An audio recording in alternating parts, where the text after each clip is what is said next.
Hello and welcome to Desert Rat Fiber Arts. I'm Desert Rat, but you can call me Lloyd. Okay, this is part one of the rescuing a crazy quilt that I found at a quilting retreat. Um, I I did show before what the quilt looked like before I got started, and I talked about some of the ideas that I wanted to do with the quilt top, and the reason why I was doing them. First of all, again, to reprise, I picked up the quilt top. It was on a table where people dump a bunch of stuff that they're getting rid of. It's free for anybody to pick up, and I thought it'd be great for me to practice using my new long arm on, and then I decided I was going to iron it and try to get it ready for the long arm so I could practice doing some meanders or whatever.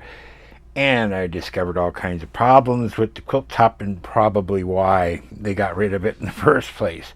Some of the things were there were holes in the fabric, like you can see here, where the seams had split in some of the blocks.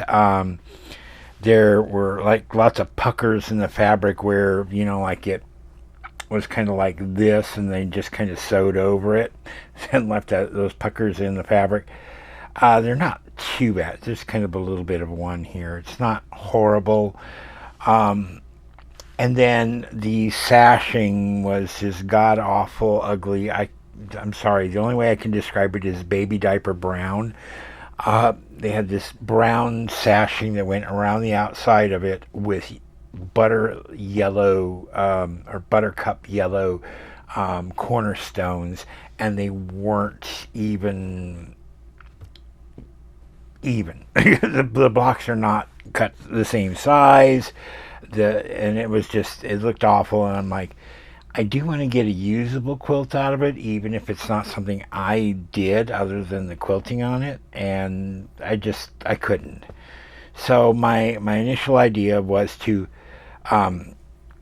first of all soak the quilt top in some stuff called Retro Clean, which I showed you in that previous video. I showed you the Retro Clean, and oh my god, I will try to remember to put a picture in here. I took a picture of the quilt top after I just took a big plastic tote I got at Costco or something ages ago, put 4 gallons of water in there, of warm water, and half a cup of Retro Clean, dumped the entire quilt top in there and let it sit for 24 hours in this solution.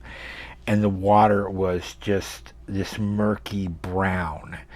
Now, Retro Clean is supposed to remove dinge from older fabrics. Was it dinge and dirt from that, or was it the sashing bleeding? I don't know, but the water was nasty. So I took the whole thing, dumped it into my washing machine, put it on a spin cycle to spin all the water out, and then I just went ahead and washed the quilt top with a little bit of detergent and threw in a color catcher, and which came back clean. So and then tossed it in the dryer afterwards. So I did that, and it didn't fray. So I did not. I talked about going around and serging the outside edge of the quilt first to prevent fraying, but after thinking about it, I'm like, I'm pulling that off anyways. I don't really care if it frays, and it really didn't, so it was okay. And this fabric that's in here is like not t-shirts, but shirts and dresses and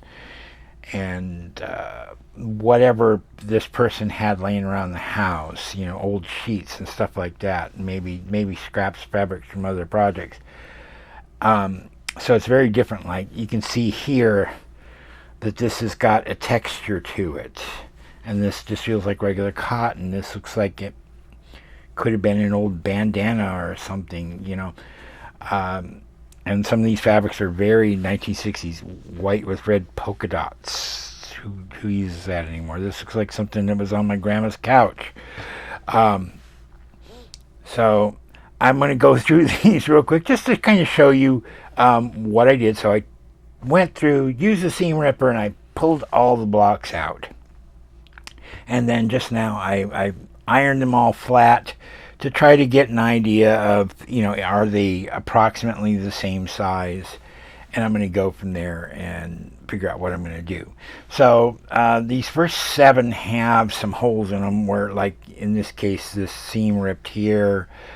Um, this one, let's see, where is it at? There's a place in here where it's probably not too big, where the seam, oh, it's right here on the edge here, but you can see it kind of frayed, so I don't know if I can actually sew that back together. What I did was I did pick up some interfacing, very the lightest interfacing I could find, and I'm going to just kind of put it on the back. I'm going to try to mend these as best as I can and just iron some interfacing on the back to kind of glue it together. So but if I can sew it closed, I will, and I might just go ahead and put a little zigzag stitch or something on top of that. I'm not too worried about it because you can see people were doing top stitching. There's others in here that they actually did do zigzag stitching on and whatnot. Let's see, where's this one? Yeah, some of these, again, I think these top 7, there's a little hole right there. And this one was along the edge. Trying to remember where all these were at.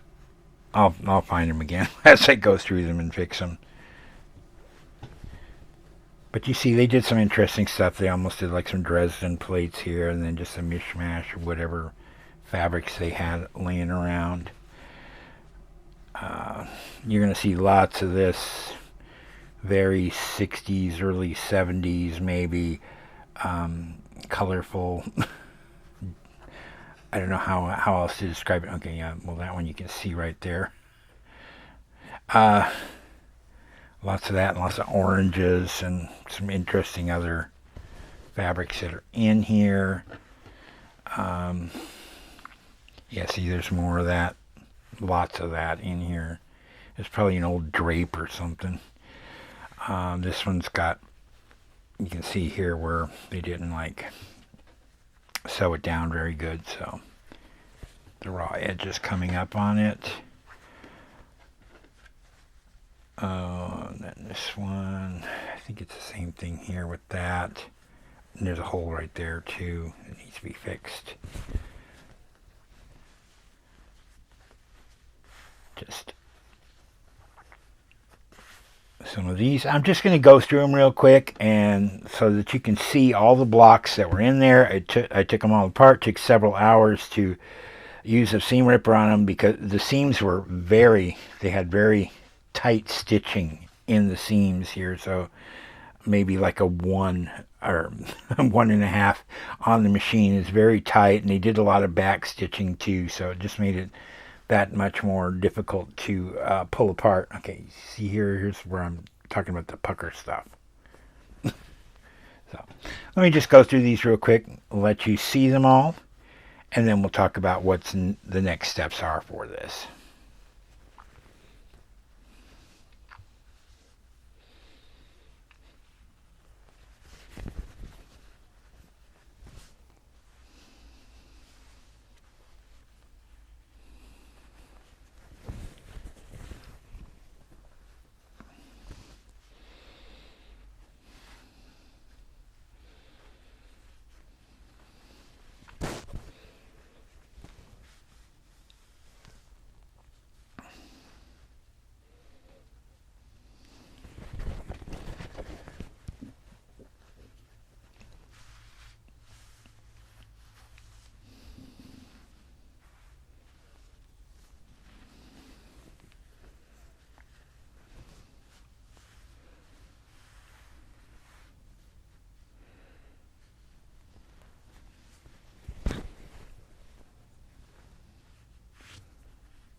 All right, well, that's all the blocks that I have in there. So I think my next steps are I'm going to take those 7 and I'm going to try to patch up the holes as best as I can. And then I think my next step is to measure the blocks, find the shortest from, this way to this way on these blocks, and then try to get them all trimmed to the same size. I want to remove some of this edging because, well, it's frayed. Some of these, and then some of them are just plain, not square. You can see like here, the bottom of this, it just is wavy and whatnot. And there were some that just kind of go off in their own direction. So I want to try to get them as square as I possibly can. And then I purchased some new fabric for the sashing. I am not going to put cornerstones in there. I'm just going to put sashing between the blocks to separate them out. And then from there, we'll see what happens. So tell me what you would do with this if it were yours. And we'll see what we have to do in the next episode. So until then, this is Desert Rat. Happy crafting.